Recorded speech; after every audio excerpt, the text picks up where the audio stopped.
субҳи имрӯз санаи 21 декабр дар прокуратураи вилояти Суғд ҷаласаи шӯрои ҳамоҳангсозии фаъолияти мақомоти ҳифзи ҳуқуқи вилояти Суғд баргузор гардид. ҷаласа бо раисии прокурори вилояти Суғд, мушовири давлатии адлияи дараҷаи 3 Фурқат Хоҷазода, узви шӯро, роҳбарони раёсати вазорати корҳои дохили ҷумҳурии Тоҷикистон дар вилояти Суғд, раёсати кумитаи давлатии амнияти миллии ҷумҳурии Тоҷикистон дар вилоят, раёсати агентии назорати давлатии молия ва мубориза бо коррупсияи ҷумҳурии Тоҷикистон дар вилояти Суғд, раёсати агентии давлатии назорати маводи нашъаовар дар вилоят, раёсати гумруки вилояти Суғд, раёсати андоз дар вилоят бо иштироки прокуророн ва кормандони мақомоти ҳифзи ҳуқуқи шаҳру ноҳияҳои вилоят доир гашт, ки дар он ҳолати иҷрои қонуни ҷумҳурии Тоҷикистон дар бораи фаъолияти оперативӣ ҷустуҷӯӣ дар самти кофтукови айбдоршавандагон, судшавандагон ва ба мақомоти тафтишотии судӣ ҳозир намудани онҳо дар соли 2021-2022 мавриди баррасӣ қарор гирифт. риояи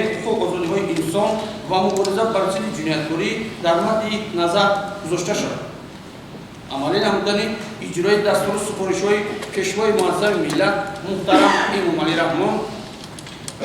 аз ҳамаи мо шумо вобастагӣ дошта омодагии касбӣ ва масъулияти баландро тақозо менамояд.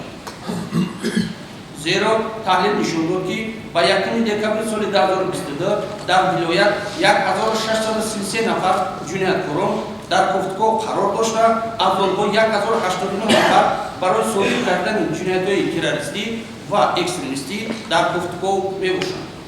дар шӯрои мазкур қайд карда шуд, ки прокуратураи вилояти Суғд дар ҳамоҳангӣ бо дигар мақомоти ҳифзи ҳуқуқи вилоят ба масъалаҳои дастгир намудани айбдоршавандагон, судшавандагон ва ба мақомоти тафтишотии судӣ ҳозир намудани онҳо диққати махсус зоҳир менамояд. таҳлилҳо нишон дод, ки то ба имрӯз дар миқёси вилоят 1633 нафар ҷинояткор дар кофтуков буда, аз ин шумора 662 нафар кофтуковшаванда дастгир карда шудааст, ки 102 нафарашон барои содир кардани ҷиноятҳои террористӣ, экстремистӣ, 67 нафар барои содир намудани ҷинояти дуздӣ, 113 нафар барои содир намудани ҷинояти қаллобӣ ва ғайраҳо фаро гирифта мешавад. кофтуковшавандагони ҷиноятҳои террористӣ ва экстремистӣ содир намуда сокинони шаҳру ноҳияҳои Исфара 250, Истаравшан 245, Ашт 106, Бобоҷон Ғафуров 88, Панҷакент 83, Сиктамин 82, Конибодон 44, Хуҷанд 42, Зафарободу Масчо ва Ҷабор Расул 26 нафарӣ, Певашти ва Бӯстон 23 нафарӣ, Истиқлол 16, Гулистон 5, Шаҳристон 2 ва Кӯҳистони Масчо 1 нафарӣ мебошанд. ҷумҳурии Тоҷикистон бо дигар мамлакатҳои ҷаҳон аъзои конвенсияҳо оид ба расонидани ёрии ҳуқуқӣ бо парвандаҳои ҷиноятӣ гражданӣ оилавӣ ва иқтисодӣ буда созишномаҳо ва дигар санадҳои меъёрии ҳуқуқиро дар ин самт қабул кардааст. саҳми ин давлатҳои аъзои конвенсия, созишнома ва дигар санадҳои ҳуқуқӣ дар самти кофтуков дастгир кардан ва ба давлати ташаббускор супоридани айбдоршавандагони дар кофтуков буда назаррас мебошад. зеро дар ҳамин давраи соли сипаришуда аз 662 нафар кофтуковшавандаи дастгир шуда 30 нафарашонро мақомотҳои қудратии давлатҳои аъзои созишнома ошкор намуданд, ки ба Федератсияи Русия 27 нафар, ба ҷумҳурии Ӯзбекистон, Қазоқистон ва Озарбойҷон 1 нафарӣ рост меояд. дар давраи таҳлилӣ дар маҷмӯъ 1426 нафар,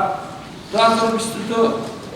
нафар аз инҳо 154 нафар шахсони ҷиноятҳои террористӣ ва экстремистӣ содир намуда дастгир карда шуда бошанд ҳам, лекин дар фаъолияти мақомоти таъқиби ҷиноятӣ камбудиҳои ҷиддӣ ҳоло ҳам ҷой дорад. аз ҷумла аз ҷониби шахсони масъули мақомоти таъқиби ҷиноятӣ талаботҳои дастурамал, оиди ташкил ва тактикаи фаъолияти кофтуковӣ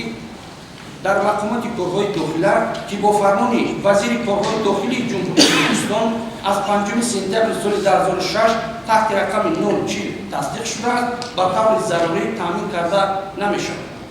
бинобар бемасъулиятии муфаттишони алоҳида маводҳо барои эълон кардани кофтукови айбдоршавандагон нопурра ё бархилофи муҳлатҳои дар дастурамал ба шӯъбаҳои кофтукови ҷиноӣ пешниҳод карда мешавад, ки ин боиси муҳлатҳои тӯлонӣ аз кофтуков дур мондани айбдоршавандагон мегардад.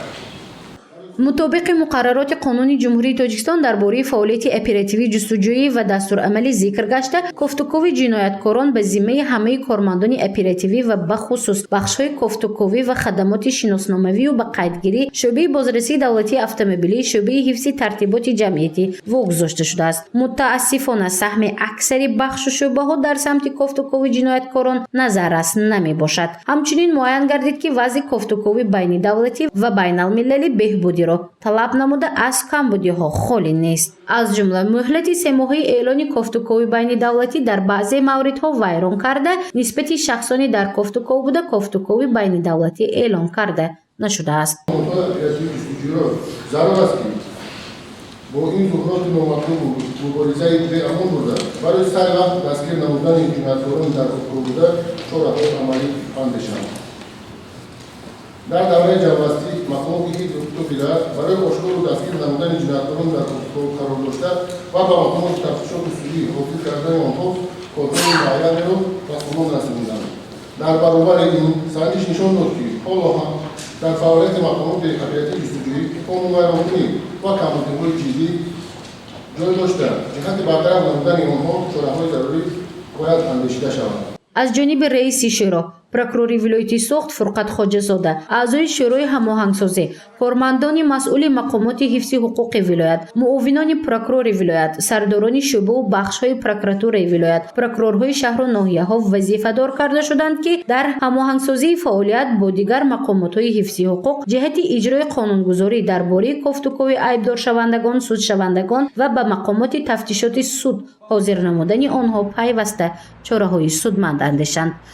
گزارش مفتون شکر و نعیم جان ایوبов برای برنامه اطلاعاتی خبر.